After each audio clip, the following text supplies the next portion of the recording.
তো হাই বন্ধুরা, তোমরা সবাই কেমন আছো? আশা করি খুবই ভালো আছো। তো দেখো, আজকের রেসিপি আমাদের সয়না আটার ঝোল। তো দেখো, প্রথমেই আমি আলু, সয়না আটা, টমেটো, বেগুন দেখো কেটে নিয়েছি।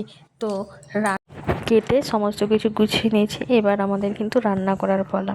তোমরা কিন্তু এভাবে আমার পাশে থেকো আর দেখতে থাকো আমি কিভাবে রান্নাটা করি। আর তার সাথে সাথে দেখো আমি মশলাটাও রেডি করে রেখেছি। এর মধ্যে আছে সরষা গুঁড়া, জিরে গুঁড়ো, লঙ্কা গুঁড়ো, হলুদ গুঁড়ো। এই চারটাকে আমি একসাথে জল দিয়ে একটু মিশিয়ে নিয়েছি। তো আজকে আমি একটা রোজকার ঘরোয়া রান্নায় তোমাদের সাথে শেয়ার করলাম। চলো তোমরা রান্নাটা দেখতে থাকো, শেষ পর্যন্ত আমার সাথে থাকো। আর তো দেখো, প্রথমেই আমি কড়াই তেল গরম করতে বসিয়ে দিয়েছি আর কয়েকটা বড়ি ভেজে নিচ্ছি সয়নাটার ঝোলের জন্য। এই বড়িটা দিলে কিন্তু সয়নাটার ঝোলের স্বাদটা দ্বিগুণ বেড়ে যায়।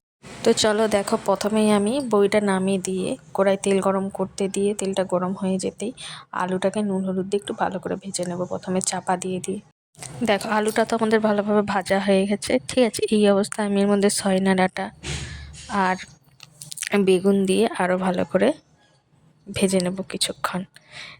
চাপা দিয়ে দিয়ে কিন্তু ভাজতে হবে, ঠিক আছে, তাহলে ভালো সিদ্ধও হবে। আর বেগুন আর সয়না আটাকে ভাজার কারণ হচ্ছে যে তাহলে বেগুন আর সয়না আটাটাও ভালোভাবে ভাজা হয়ে যাবে আলুর সাথে, আর একটু হালকা সিদ্ধ হয়ে যাবে। আর সয়না আটাকে এভাবে ভেজে রান্না করলে তরকারির স্বাদ কিন্তু দ্বিগুণ বেড়ে যায়। একবার বাড়িতে তৈরি করে দেখো।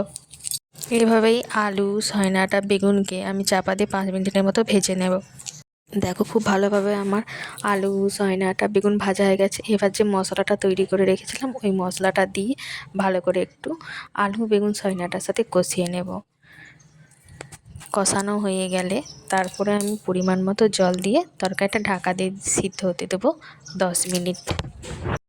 তোমরা এখানে ঝোলের পরিমাণটা রেখে জলটা দেবে। তো জলটা দেওয়া হয়ে গেলে ঢাকা দিয়ে 10 মিনিট মতো সিদ্ধ করে নেব।